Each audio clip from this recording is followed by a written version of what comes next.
DepEd will come up with a list of participating schools before the year ends, based on the nominees presented by regional directors.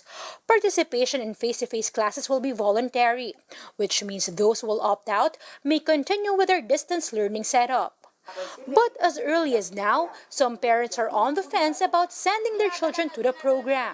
Ako hindi ako pumayag, tapos yung iba pumayag. Siyempre, yung anak mo mahuhuli doon sa iba na nakadating na doon nakapumasok na gano'n Di siyempre, yung anak mo maiiwan, maghahabol pa yun. Siyempre, mga bata yan, lalo na yung grade 1 ko.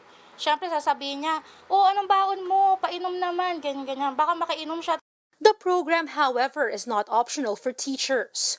With this, they are asking DepEd to conduct a health screening for educators. Paano yung ating mga teachers kung sa kasalukuyan ay wala pa ring sapat na health benefits nga para sa mga teachers natin kapag nagkakasakit ng COVID-19. Speaking to One News The Chiefs, medical experts also raised concerns over infrastructure and transmission rate among children. It has been shown that kids and minors can actually be spreaders. Are the infrastructures ready right now? Whether they would actually change the standard designs in order to adjust to the new normal is to do a pilot study in certain academic institutions where you can easily close down just in case there will be a surge in the number of cases. The DepEd says participating schools, LGUs, learners, and parents will undergo thorough orientation. The conduct and monitoring will also be coordinated with the COVID-19 task force. Not all grade levels will participate in the dry run, and classes will not take place every day. Class size will be reduced to ensure physical distancing, while wearing of face shields and face masks will be mandatory. There's going to be prioritization of learners based on needs for face-to-face.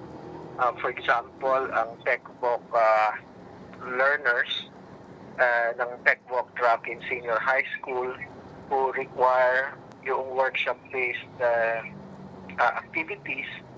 The dry run will be the basis of the recommendations for policies on face-to-face classes, which will then be submitted to President Duterte by the end of January. DepEd officials are set to meet on Wednesday to discuss additional guidelines for pilot implementation of face-to-face classes. Shaila Francisco, we are One News. In the United Kingdom, a new strain of COVID-19 is being monitored, but local health experts are saying that its effects won't be significant. Meanwhile, UP researchers are saying that reverting to strict lockdowns should be the government's last resort now that the country is dealing with a third wave of COVID cases. Greg Gregorio with the report.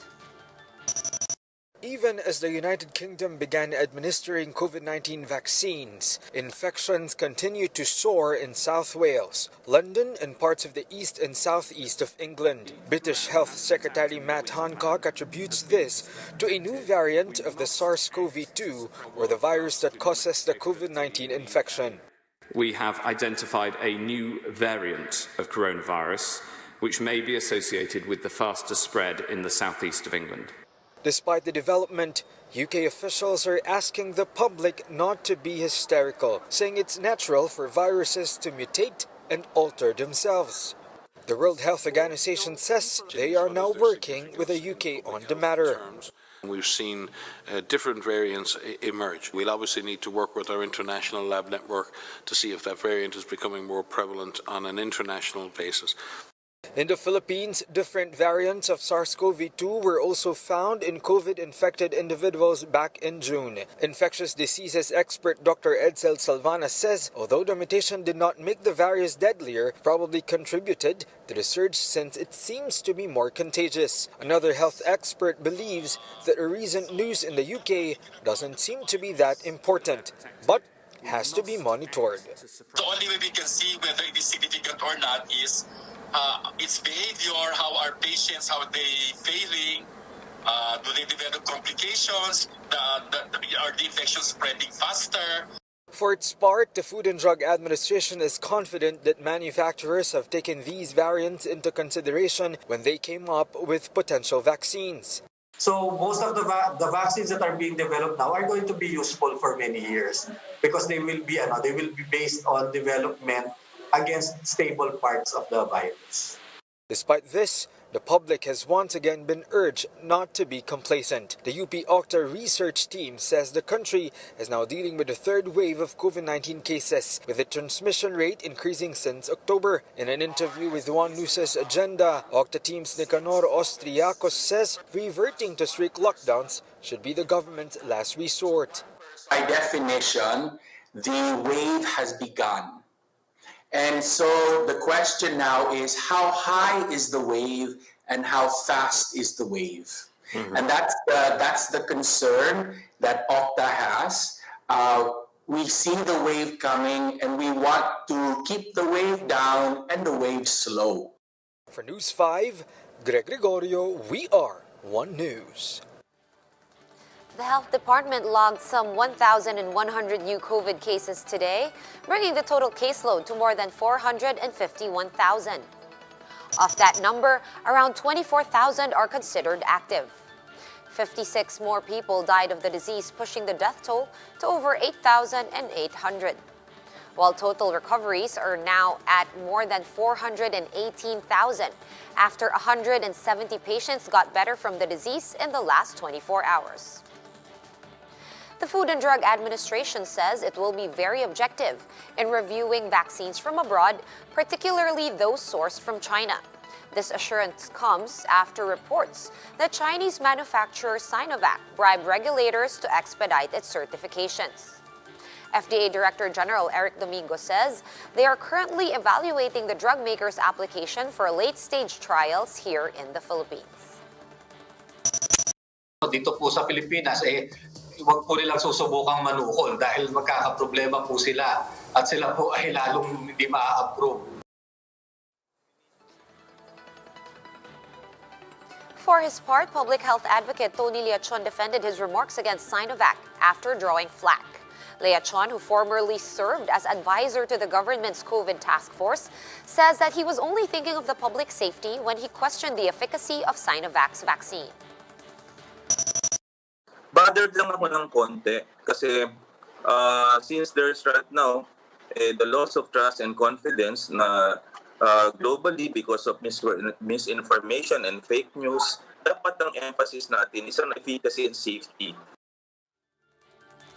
We're going to pause for a quick break, but we will be back with more stories after that. Keep it here on One News.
You're still watching One News Now. I'm Sean Yao. Bohol has finally reopened to tourists after 9 months. The provincial government has created its own travel bubble to ensure the safety of guests. Gerard De La Peña is there and joins us over the phone. Gerard, how's Bohol looking? Well, Sean, only 6 tourists have arrived here in Bohol on the first day of its reopening since March.